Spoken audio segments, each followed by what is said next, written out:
This is the backend worker that you're customizing. This is the meat and potatoes of the voice AI agent you're building. Hey everyone, you're back with Dr. Fullstack. So we're going to go ahead and break this down really semantically, logically, and in sequence so that you have a great idea as to how this agent works. So with LiveKit, they gave us a template, but we're going to go ahead and customize it. So let's figure out what is going on in here in order. Now, you're here with Dr. Fullstack. This is Fullstack Desk AI. I have another channel called React Native AI. These are the best two channels on YouTube for learning anything to deal with cutting edge AI. Now, obviously, you've got OpenAI, Anthropic, but these guys are building models and doing the doing the big heavy lifting. You want to figure out, how can I implement this in my business idea, get some venture capital? How can I help my business with this? How can I help the company I'm working at?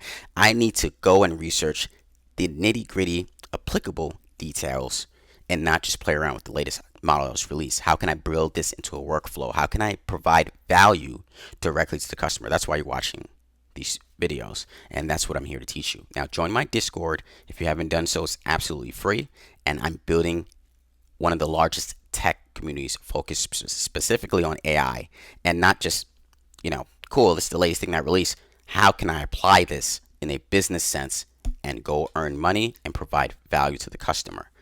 This is the channel as well as the community that I'd like to foster, because we're in an AI revolution, and you, my friend, can be the most important person to actually change the world. It all starts right now. Let's begin. Here, we've got here from this package, LiveKit agents, we've got the 1, 2, 3, 4, 5, 6 imports. One of them is just a type, job context. It's going to allow the agent to know how to actually work with setting up rooms and some of that configuration there.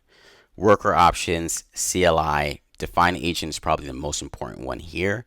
LLM, multimodal you can also go check out. That's going to lead you to two other files.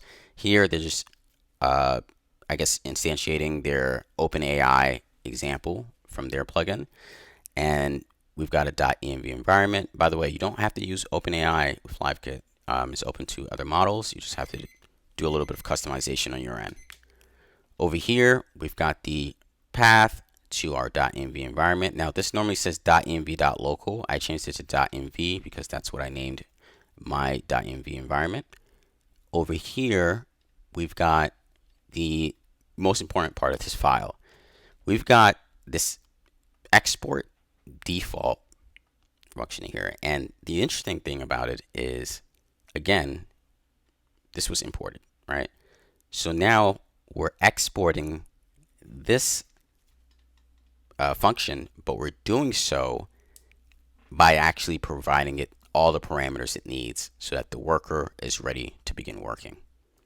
Here we see that it looks a little complex, but it's way simpler than it seems. Entry is pretty much all of this. Okay, if I close that right there, you don't see anything else but CLI.runApp, new worker options, and then we're instantiating the agent, file URL, path to, giving it the .env environment, and that's it. Over here, however, we've got a lot going on, right? So here, let's just look at the first thing that the entry property is going to do. We've got an asynchronous function. It's going to take in a context. That context is one of our imports, which was job context. Now, this context is just the type, so we're just giving context a type there. But context is what we're going to be working with, and that's going to sort of explain the room configuration. Here, it says await context.connect. So the reason why we're allowed to do that await is because we made this an asynchronous function. So here we're going to allow us to create that connection, granted that we have that token. Next, we're going to console log that we're waiting for participant. And here, now, once we have that participant, we can go ahead and instantiate that participant in the context. The way that we do that is we create a variable called participant. We await context once more. So as you see, we're using context quite a bit here. And there's a property on there on the context called wait for participant. Now, what that does exactly, I'm not 100% sure. We can go down that rabbit hole, but right now, let's just go down here in sequence. So we're going to wait for participant. Great.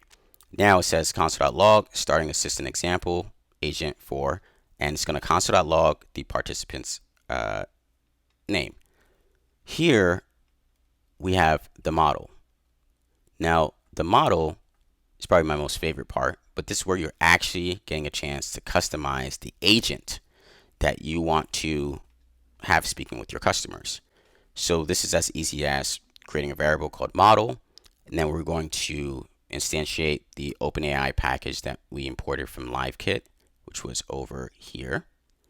Okay, and that's going to have a property called real time, and then that's going to have another property called real time session, or rather a method that we're going to instantiate.